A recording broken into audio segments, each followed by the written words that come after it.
Hello friends, welcome to Beli classes. आइए दोस्तों, आज हम हिंदी की शॉर्ट ट्रिक बताने जा रहे हैं, सो भी अलंकार के। ठीक है दोस्तों, तो अलंकार कैसे पहचानते हैं। यूपी टेट 2022 के लिए हमने बहुत ही इंपॉर्टेंट सेशन लिया है ये, जो यूपी टेट में हर बार आता है। 2 नंबर का, कम से कम 2 या 3 नंबर का पक्का। ठीक है दोस्तों, तो स्टार्ट करते हैं। तो अलंकार पहचानने की ट्रिक। ठीक है दोस्तों, अलंकार पहचानने की ट्रिक। तो अलंकार तो पता होगा सबको। अलंकार कितने प्रकार का होता है? 2 प्रकार का होता है, अर्थ अलंकार और शब्द अलंकार। ठीक है दोस्तों, जहाँ अर्थ पहचानने की बात की जाए तो वहाँ अर्थ अलंकार होगा। ठीक है, और जहाँ शब्द अलंकार पहचानने की बात की तो वहाँ शब्द अलंकार। ठीक है, तो सबसे पहले हम अर्थ अलंकार के बारे में पढ़ते हैं। ठीक है, शब्द अर्थ अलंकार के बारे में। तो अर्थ अलंकार सबसे पहले आएगा हमारा उपमा अलंकार। ठीक है, क्या आएगा हमारा? उपमा अलंकार। उपलंकार क्या होता है? जब पंक्ति में योजक चिन्ह कैसा होता है दोस्तों? डैश होता है। ठीक है, डैश होता है, तो डैश होता है तो डैश चिन्ह आए और उसके पीछे क्या आना चाहिए दोस्तों?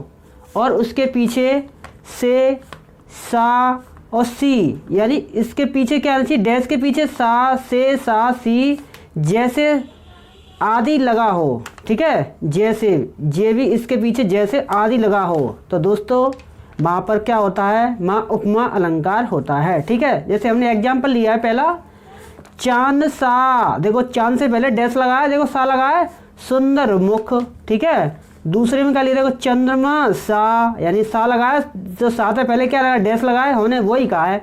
अगर उसके पीछे यानी डैश के पीछे से, सा, सी जैसे शब्द आए, आदि लगे हों, तो मतलब क्या होता है? वहाँ उपमा अलंकार होता है। ठीक है, कांति में मृदु कमल। देखो मृदु कमल सा, देखो लगाए सा, कोमल महा। ठीक है, अगला पढ़ते हैं रूपक अलंकार। ठीक है, कौन सा अलंकार? रूपक अलंकार। ठीक है, जब पंक्ति में 2 शब्दों के बीच योजक चिन्ह आए। ठीक है, जब पंक्ति में 2 शब्दों के बीच योजक चिन्ह आए और उसके पीछे डैश के पीछे आए और उसके पीछे क्या होना चाहिए? सा सी से जैसे न हो। ठीक है, अगर तुम्हारा डैश चिन्ह आ रहा है, उसके पीछे सा से सी या आगे पीछे कुछ नहीं होना चाहिए। ठीक है, केवल डैश के अलावा कुछ नहीं। ठीक है, उसमें ये कह रहा है। ठीक है, जब पंक्ति में 2 शब्दों के बीच योजक चिन्ह आए और उसके पीछे जे नहीं होना चाहिए, योजक चिन्ह के पीछे क्या नहीं होना चाहिए? सा से सी नहीं होना चाहिए, सा सी से नहीं होना चाहिए। ठीक है, तो अगर लगा है सा से सी, तो वहाँ पर समझ जाओगे तुम कौन सा अलंकार था। उपमा अलंकार बताया था मैंने। ठीक है, अगर नहीं लगा है डैश के आगे, तो वो कौन सा अलंकार होगा? रूपक अलंकार होगा। ठीक है, रूपक अलंकार कैसे होगा? जैसे शब्द देखो, उदाहरण देखो, चरण रूपी कमल। अब देखो चरण रूपी डैश लगा है, इस चक्कर में आया रूपक अलंकार हो गया। ठीक है, यहाँ पर ट्रिक हो गई, हमारी शॉर्ट ट्रिक यही है। अगला बीती विभावरी। देखो ऐसे शब्द है जो हम समझ जाए कि डैश लगेगा पीछे, योजक चिन्ह लगाया, योजक चिन्ह लगाया ये वाला, तो ये समझ जाओ आप रूपक अलंकार है। ठीक है, जागरी, बीती विभारी जागरी अलंकार।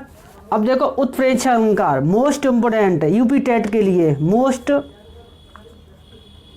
इम्पोर्टेंट। ठीक है, ये बहुत ही इम्पोर्टेंट है ये वाला उत्प्रेक्षा अलंकार। ठीक है, ये ध्यान रखना, जो यूपी टेट 2022 में आएगा और पिछले पेपर में छूट गया, पेपर ये रद्द हुआ था, इसमें भी ये आया था उत्प्रेक्षा अलंकार। ठीक है, तो बताते हैं उत्प्रेक्षा अलंकार क्या होता है। जब पंक्ति में मानो, मनु, मनहु, जानो, जनू, जनहु, ये ट्रिक है। मानो, मनु, मनु, जानो, जनू, जनऊ, ये ट्रिक है इसकी। ठीक है, ये पहचान लेना, आप आंख मीच कर लगा देना कि यहाँ पर उत्प्रेक्षा अलंकार है। ठीक है, कोई बात नहीं है, कोई दिक्कत नहीं है, बहुत ही सिंपल है। ठीक है, उदाहरण पर देखते हैं। अगला पहला एग्जाम्पल है, उसका उदाहरण है, उसका मुख मानो चंद्रमा है। देखो मानो आ रहा है, इस चक्कर में यहाँ पर कौन सा अलंकार है? उत्प्रेक्षा अलंकार। ठीक है, बहुत ही सिंपल है, कोई दिक्कत नहीं है।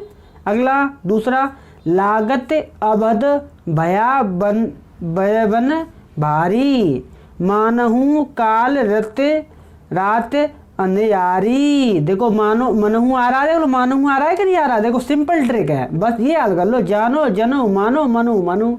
ठीक है, ये याद कर लो।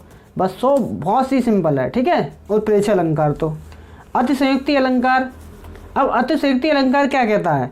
अतिशयोक्ति अलंकार जहाँ किसी व्यक्ति या वस्तु का बड़ा चढ़ाकर वर्णन किया जा रहा हो, ठीक है। जहाँ किसी व्यक्ति या वस्तु का बड़ा चढ़ाकर वर्णन किया जा रहा हो, जहाँ पे मतलब लंबी लंबी बातें फेंक कर बात करी जा रही है, हमारे पास इतने लाख रुपए हैं और पता चले कुछ नहीं है उस पर जाए तो हमारे पास ये है, वो बंगला है, हमारे पास इतना खेत है, जो बड़ा चढ़ाकर बात करता है वही समझ लेना। अब एग्जाम्पल बात देखते हैं। एग्जाम्पल में उदाहरण में कह रहा है चांदी जैसा रंग, अरे तुम्हारा चांदी जैसा रंग और तेरा सोने जैसे बाल। वाह, अगर तुम्हारा रंग चांदी जैसा हो और सोने जैसे बाल हो तो बताओ उस पर क्या होगा।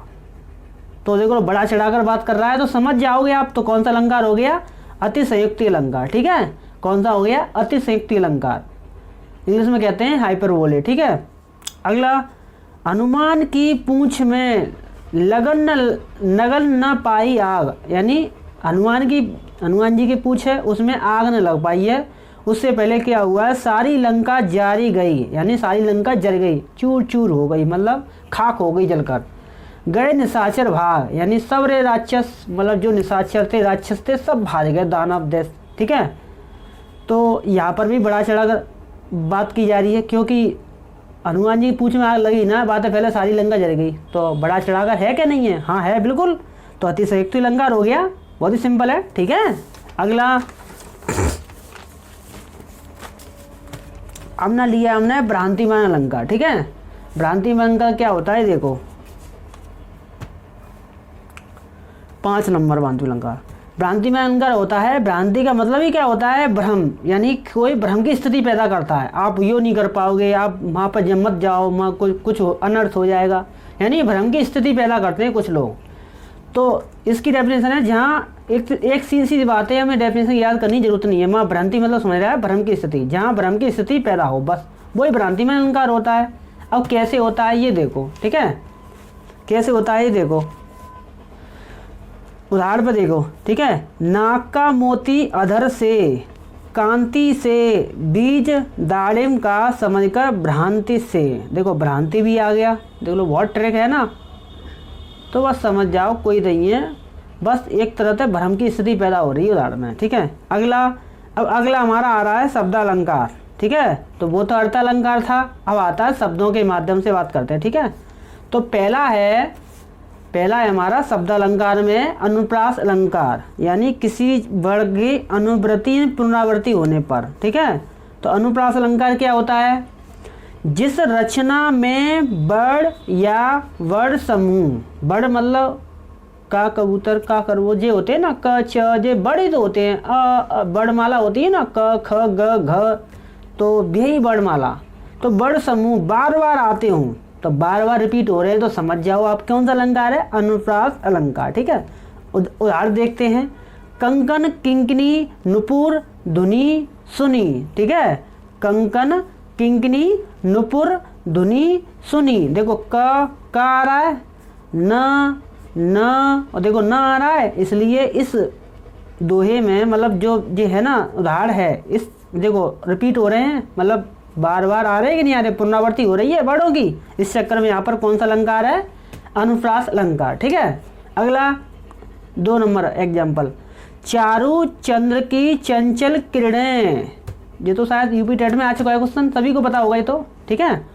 चारू चा, देखो चा आ रहा है, इसलिए ये यहाँ पर तो पता चला गया होगा सबको, खेल रही है जल थल में। अब इस डैश का मतलब क्या हो रहा है? अब देखो सबसे पहले पता चल गया है, चारू चंद्र की चंचल किरणें खेल रही हैं जल थल में, यानी जल थल में कौन खेल रही है? चारू चंद्र की चंचल किरणें हैं, इसलिए यहाँ समझा चा वर्ड आ रहा है ना, अनुप्रास अलंकार है। हमें ऐसे देखने की जरूरत ही नहीं है, हमें वहाँ देखना है जहाँ कोई बात चल रही हो अच्छी। तो हमने डैश तो बता दिया है कौन सा अलंकार है, सब ठीक है। अगला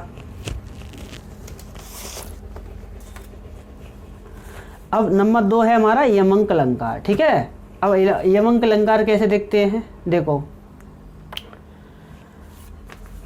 यमंक अलंकार, ठीक है। जिस रचना में, देखो जिस रचना में एक ही शब्द दो या दो से अधिक बार आए और हर बार उसका अर्थ अलग हो, ठीक है, और हर बार उसका अर्थ क्या हो, अलग हो, ठीक है। जिस रचना में एक ही शब्द दो या दो से अधिक बार आए और हर बार उसका अर्थ क्या हो, अलग हो, ठीक है, उसका अर्थ अलग हो। जैसे उदाहरण देखो, जेते तुम तारे, यानी जेते तुम तारे, तेते नम्मे न तारे, देखो नहीं कर रहा है और जहाँ कह रहा है दुते तुम तारे और तुम नम्मे में न तारे। तो जहाँ जिस रचना में एक ही शब्द दो या दो से अधिक बार आए हो, हर बार उसका अर्थ अलग हो। यहाँ पे तारे का कुछ अलग अर्थ है और यहाँ पे तारे का कुछ अलग अर्थ है। तो ये धरती पर चल रहा है, यहाँ पे कुछ अलग अंतरिक्ष में बात कर रहा है, ठीक है। अगला, सजना है मुझे सजना के लिए, सजना तो किसी के लिए और वो कह रहा है मुझे सजना है सजना के लिए, मतलब यहाँ पर कुछ अलग है और यहाँ पर कुछ अलग है। तो यहाँ पर जिस रचना में एक ही शब्द सजना और सजना एक ही शब्द रिपीट है रहे हैं, दो या दो से अधिक बार आ रहे हैं, तो समझ जाना तुम उनका अर्थ अलग ही अलग होगा। तो माँ कौन सा अलंकार होगा, माँ यमंक अलंकार होगा, ठीक है। आंख मुझे बता दोगे यमंक मतलब क्या होता है, जहाँ दो शब्द एक जैसे यहाँ में और समझ जाना कि इनके अर्थ अलग अलग हैं, ठीक है, अर्थ अलग अलग है तो समझ जाए यमंक अलंकार है। अगला श्लेष अलंकार, लास्ट अलंकार है हमारा ये, ठीक है। जहाँ एक ही शब्द के अनेक अर्थ निकलते हों, जहाँ एक ही शब्द के अनेक अर्थ निकलते हों, तो वहाँ पर कौन सा अलंकार होता है, वहाँ पर श्लेष अलंकार होता है, ठीक है। क्या होता है, श्लेष अलंकार। उदाहरण पर देखते हैं हम, रहीमन पानी राखिए बिन पानी सब सून, पानी न गए न उबरे मोती मानस चून। देखो यहाँ पानी पानी सब दिखाई दे रहे हैं ना, तो जहाँ एक ही शब्द के अनेक अर्थ निकल रहा है, ठीक है। रहीमन पानी राखी है, हमारे लिए जो पानी राखी है ना, बिन पानी सब, पानी बिना कुछ नहीं है, ठीक है। पानी गए न उबरे मोती मानस चून, अब पानी न गए न उबरे मोती मानस चून, इसका मतलब इन तीनों का अर्थ क्या है, पानी का अर्थ तीनों में अलग अलग अर्थ निकल रहा है। तो माँ पर क्या होता है सभी को पता होगा, माँ श्लेष अलंकार होता है। तो यही हमारी ट्रिक है। तो दोस्तों यूट्यूब चैनल में हमारे अगर आप चैनल नए हैं तो चैनल को सब्सक्राइब जरूर करें, क्योंकि यूपी टेट की हम बढ़िया से बढ़िया वीडियो डाल रहे हैं, ठीक है। और आपको नोटिफिकेशन मिलता रहेगा, बेल आइकन पर जरूर प्रेस करें, ठीक है। और ज़्यादा से ज़्यादा लोग पर शेयर करें जिससे सभी का भला हो, ठीक है। बहुत बहुत धन्यवाद सभी का।